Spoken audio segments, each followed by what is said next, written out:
Hey, sports fans. This is Robert with WTP Sports Dudes. Pro Football Focus put out their top 10 college coaches. Top 10 college coaches. Now, listen, I'm going to give you my opinion on this list, but I also want to hear what your opinion is on this list because it's kind of interesting in certain areas of the list. It's a little bit interesting. So, anyway, I'm going to give you the list from 10 up to number 1. I always think it's better to count down than to count up. So, let's go with number 10. And this is one of those ones where I'm like, really? At number 10? I really believe this coach should be higher than 10. I really do believe this coach that I'm about to name from Pro Football Focus, top 10 college football coaches should be higher than number 10. At number 10, they got Ryan Day of the Ohio State Buckeyes. Now, in a little bit later in this video, I'm going to talk about this Ryan Day being at number 10. Number 9, Lane Kiffin from Ole Miss. Number 8, Brian Kelly from LSU. Number 7, Steve Sarkisian from Texas. Number 6, Mike Norvell from Florida State. Number 5, Cal Whittingham from Utah. Number 4, Dabo Sweeney from Clemson. Number 3, Dan Lanning from Oregon. Number 2, Kalen DeBoer from Alabama. And number 1, Kirby Smart from Georgia. Now, I'm almost certain that there's nobody in the country who is going to argue with Kirby Smart being number 1 since we no longer have the greatest coach in college football history coaching anymore in the college game. I don't need to say who this coach is because we all know who he is. And he's the greatest coach in college football history. Now, my issue with this list is they left out some guys who I think could possibly be on this list after seeing the names that are on the list. I'm going to give you 3 names that I think could possibly be on this list who were not on this list in the top 10. That's Mario Cristobal from Miami, Lincoln Riley from USC, and Mike Gundy from Oklahoma State. Now, I don't know how Mike Gundy got left off of this list. When you look at what he has done with the personnel that he has, this guy can flat out coach. Most people probably don't recognize how good of a coach he is because they probably do not watch much Big 12 football. But this guy can coach like the top guys in college football. He's an excellent coach. I was really surprised about Lane Kiffin because Lane Kiffin was one of those coaches that you always seen from the time he became a head coach win high powered games. And then he went to USC and was still winning games. Now, are they saying that he's only winning these games because of the quarterbacks that he has? Or or is it that he's not a good coach? Now, I understand that his defenses have been pretty suspect, but he's been an excellent offensive mind and an excellent coach. And I could see him being in the top 10. Excuse me. Now, Mario Cristobal.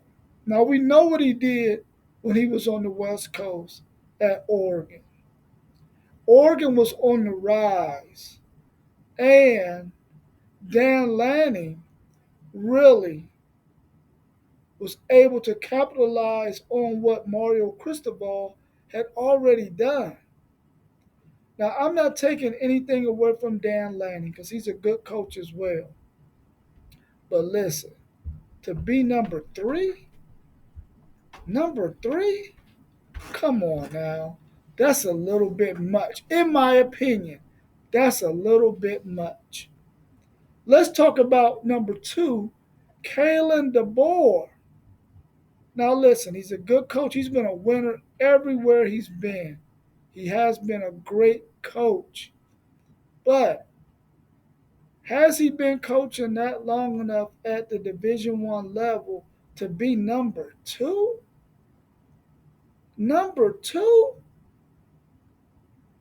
Now, Washington has been good the past 2 years. Now, last year they were really good. But the year before that, they went to the Alamo Bowl, I believe it was, and played Texas in the Alamo Bowl, which means their record wasn't that great. I think they might have had 3 or 4 losses that season. So I don't see that top them one and I mean 2 and 3, DeBoer and Dan Lanning. And besides, they were playing in a conference that wasn't that high powered. The Pac-12 was not that high powered. So what they did with those teams that they had, they really weren't playing against the likes of the Big Ten, like they're gonna face this year, or the likes of the SEC. So I don't know why those two are up that high, but I ain't gonna argue that because they both are great coaches. Now I think Dabo Sweeney has fallen simply because he has not gotten with the program with the transfer portal and what's going on with NIL. He's one of those coaches that is trying not or who is saying he's not going to use the transfer portal. Dabo Sweeney, college football gonna pass you up, bro, and you're gonna be out of a job because they're gonna have to fire you because you ain't with the program. The transfer portal is not going anywhere. People are getting your players out of the transfer portal. You are not going to be able to compete if you don't get on board and start using the transfer portal. There's a lot of players who will come to Clemson and play for you that come out of that transfer portal. So you better start using it, and you might as well get on board with NIL because it ain't going nowhere, bro. It ain't going nowhere. But I believe he has fallen for that very reason, and his teams have not been as good as they have been without the likes of Deshaun Watson and Trevor Lawrence. So until he gets that caliber of quarterback, he's probably not going to be ranked up there in the top five until that happens for him, and he gets on board with the transfer portal and NIL. I was happy to see that Cal Whittingham was on there for Utah. Cal Whittingham is an exceptional coach. He has been successful at Utah all the years that he has been there. And for him to be able to do what he was able to do last year without his starting quarterback, Cam Rising, is a real testament to what kind of coach he is and how good of a coach he is. So I was happy to see him on that list.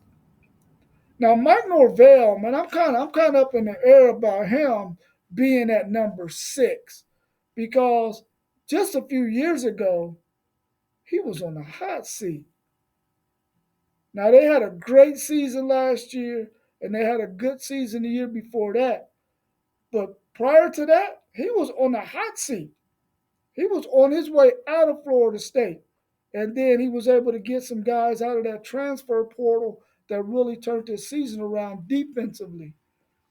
And of course, they had one of the better defenses last year when they went undefeated.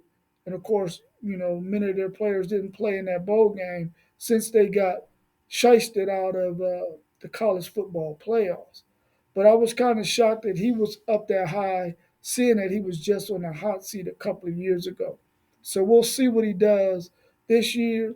and maybe he deserves to be up in that top 10. But I thought he was a little high at number 6. I could see him down there around 8 or 9, but 6 was a little high for me. Um, and Steve Sarkisian at 7. Now that's my dude because I'm a Texas fan. But until last year, he really hasn't had that great of a season as a head coach.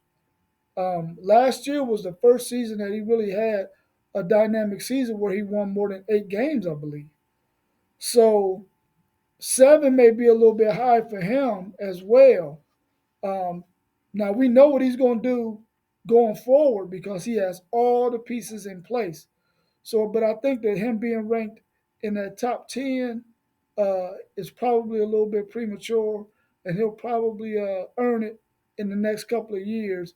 But right now, I think he's a great coach. I really do, but I don't think he deserves to be in the top 10 because his body of work just isn't there yet. It's just not there yet. And at 8, we got Brian Kelly. We know he's been consistent everywhere he's been, and he's a solid coach.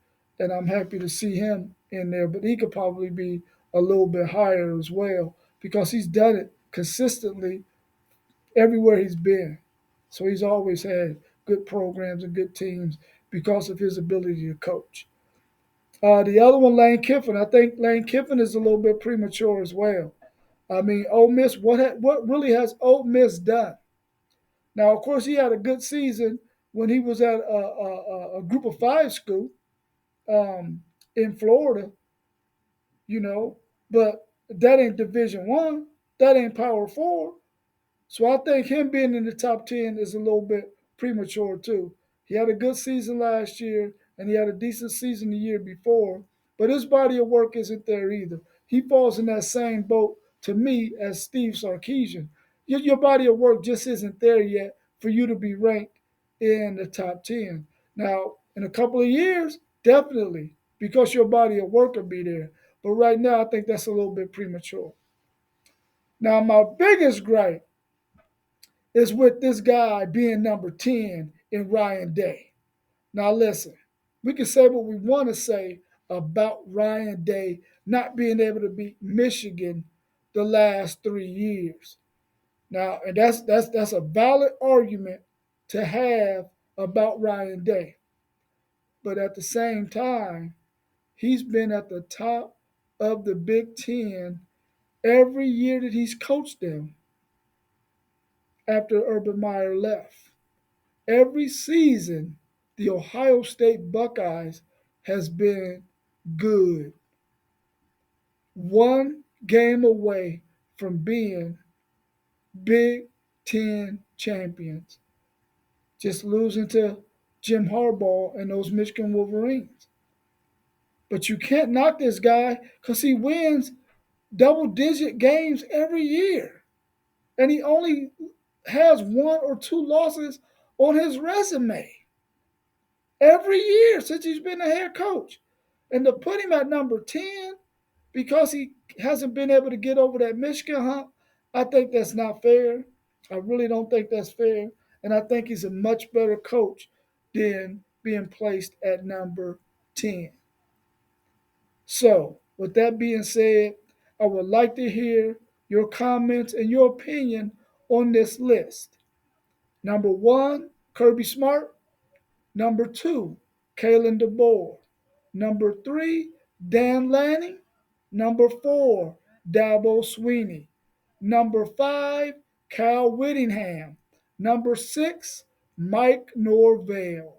Number 7, Steve Sarkisian. Number 8, Brian Kelly. Number 9, Lane Kiffin. And number 10, Ryan Day. Please put your comments in the comment section of the video. Also, share this video with your friends and family. Please ask them to subscribe to WTP Sports Dudes. We want to make as much content as we can. We want to be able to come to you daily with new content and new videos. So please ask your friends to subscribe. Go back and look at all the videos and hit the like button. We got some videos that have had over 100 views, and some videos that have only had 5 or 6 views. And that's a huge discrepancy between 100 plus and 5 or 6. So we would like to get all of our videos up to 100 plus likes. So if you could do that for us, we will greatly appreciate it. We already appreciate your support. We thank you for supporting us and being with us and watching our videos and taking time out of your schedule to do so. You're some of the greatest human beings on the earth. Many of you I know personally, and I already know that you're some of the greatest human beings on the earth. And I love you to death. So please continue to support us. And as always, whenever I talk college football, I got to say this: Hook 'em!